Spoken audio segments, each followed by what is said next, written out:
Hey, welcome back to the Y.E.S Functional Longevity Podcast, where we give you insight on how to get fit, feel younger, and live better.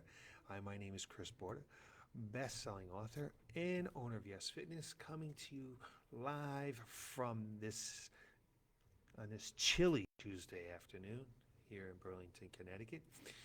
I want to thank you for taking the time to listen to what I have to say. I always appreciate that. We have busy lives, especially this time of the year, extremely busy. So taking some time to listen to what I have to say means a lot to me. And you know what? You can also find us on Spotify. Somebody told me that a little while back. I just want to mention that you can find us on Spotify, so you can listen to this while you're in your car. You don't necessarily have to sit down in front of your computer or your phone and listen. There is no housekeeping right now. I have no housekeeping. We're just going to get right into this because I know everybody's busy, and I just want to get this information out to you. It's important information. It's a new study just released back in November 2021, right here, right now. And the study was published in Cell Metabolism. And it's done by the researchers at the University of Sydney. And what they did was they compared the impact of diet versus drugs on the inner workings of our cells. And they found that nutrition has a much stronger impact than drugs. Now, the drug companies, they don't want you to know this, right? They want you to continue to take drugs. It is a machine, a powerful machine, the drug companies in our world. And it's nutrition that can really make an effect on their bottom line. But can't be lazy about it, right? It's easy just to pop a pill. It's a lot harder to exercise, get enough sleep, de-stress, and eat correctly. So we're going to talk about eating today a little bit, okay? And what this research suggests is that the makeup of our diet can be more powerful than the drugs in keeping the conditions like diabetes, stroke, and heart disease at bay. Those are three biggies, right? Diabetes, stroke, and heart disease. Not much bigger than that. Maybe cancer in there, right? So those three conditions, by eating better, we can suppress that and keep that at bay. Now, this research was conducted on mice. And since humans share essentially the same nutrient signaling pathways as mice, we can use mice and we can kind of correlate it to human beings, okay? And what the research showed was that nutrition, including overall calories and macronutrient balance, had a greater impact on the aging and the metabolic health than three drugs commonly used to treat diabetes and slow down aging. Now, this team of researchers, they've been pioneering work in mice and humans demonstrating the protective role of diet in specific combinations of fats, carbohydrates, and proteins against aging, obesity, heart disease, immune dysfunction, the risk of metabolic diseases such as type 2 diabetes. So they're pioneers of this. This is what they look at. This is what they do. So let me explain the study to you a little bit, okay? Real quick. The research team designed a very complex mouse study. It involved 40 different treatments, each with varying levels of proteins, fats, and carbohydrate balances, calories, and drug content. So it's 40 different things they were looking at, 40 different things. So usually you have like a control group and maybe you have one or two things you're looking at. They took a look at 40 different treatments. And the study was designed specifically to examine the impact of three anti-aging drugs on the liver, which is a key organ in the regulation of metabolism. So professors Stephen Simpson and David Robbenheimer, okay, are lead researchers that developed the use of this specific geometric framework for nutrition. And this was one of the keys to the study, this geometric framework, okay?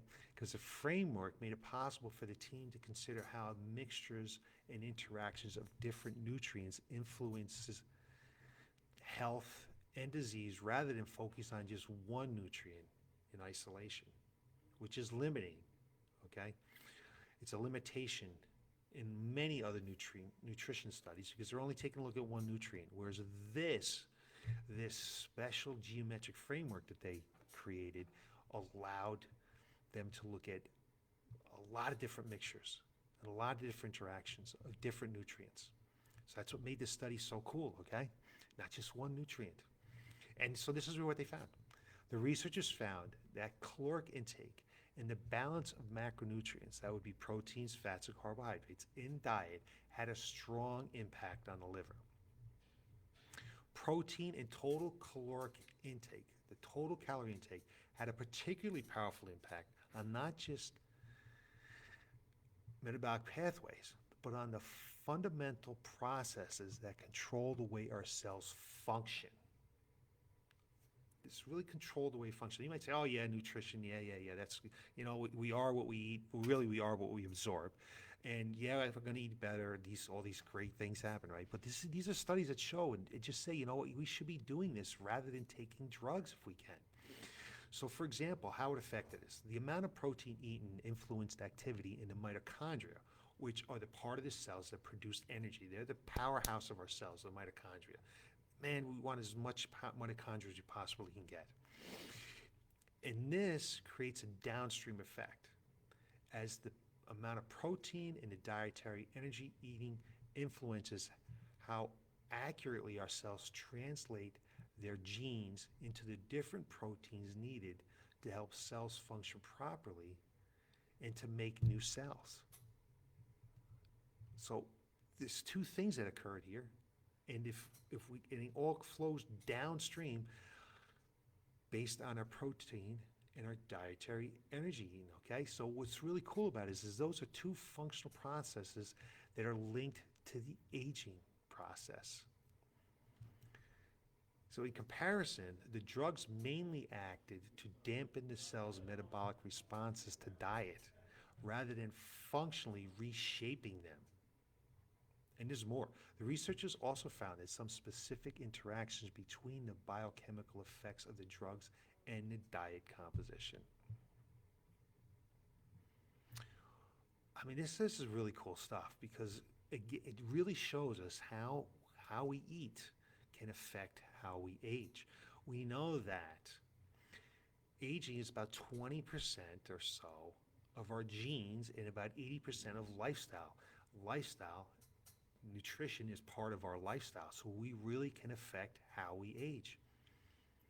One anti-aging drug had a bigger effect on changes in the cells caused by dietary fat and carbohydrates, while a cancer and other diabetic drugs both block the effects of dietary protein in the energy-producing mitochondria. It blocked what the proteins are supposed to do. Although this study was extremely complex, it shows how important it is to study many different diets at the same time rather than just comparing one different diet. This approach is the only way to get an overview of the interaction between diet, our health, and physiology.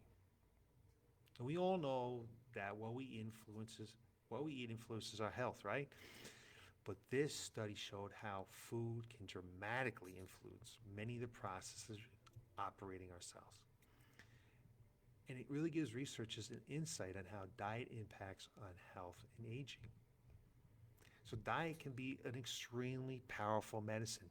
Exercise is medicine, diet is medicine, sleep is medicine, de-stressing is medicine. They're all great things for the body. However, presently, drugs are administered without considering of whether or how they might interact our diet composition. Even when these drugs are designed to act in the same way and on the same nutrient signaling pathways as diet. So they discovered a dietary composition had a far more powerful effect than drugs, which largely dampened the responses of diet rather than reshaping them. This is really cool stuff. So we really should be taking a look at, if we want to stop the heart disease, we want to start the stroke, we want to start the diabetes, metabolic syndrome, all that stuff. Start with lifestyle. Start with exercise, sleeping, de-stressing, and nutrition. Now, what kind of nutrition are we talking about? The same kind of nutrition we always talk about. We want to make sure that we want to eat a lot of vegetables, right? Well, there's always said, eat your vegetables. We eat vegetables, fruit, legumes, nuts, beans, whole grains, not that processed junk that's out there, fish. Very important to get fish when it gets a lot of unsaturated fats, unsaturated fats like what we have in olive oil. And we want to try to limit our intake of meats, maybe even some dairy products right now. So that's what you want to be taking a look at when you sit down to eat. 80% of the time, this is what your diet should look like. And it's going to help you age better. Study shows it right here, right now, at the cellular level. So I hope this is helpful for you. It's just some quick information. I thought it was a really important study. I thought it was a really cool study. I know you guys are busy, so I thought I'd get it out to you. The drug companies don't want you to know this. I want you to know this because I want you to live longer and healthier lives. I want you to be able to enjoy those lives. So you guys can look for more information from me next Tuesday right here, Y.E.S Fitness broadcast, where I'm going to give you insight on how to get fit, feel younger, and live better. Enjoy the holiday season, and thanks for watching.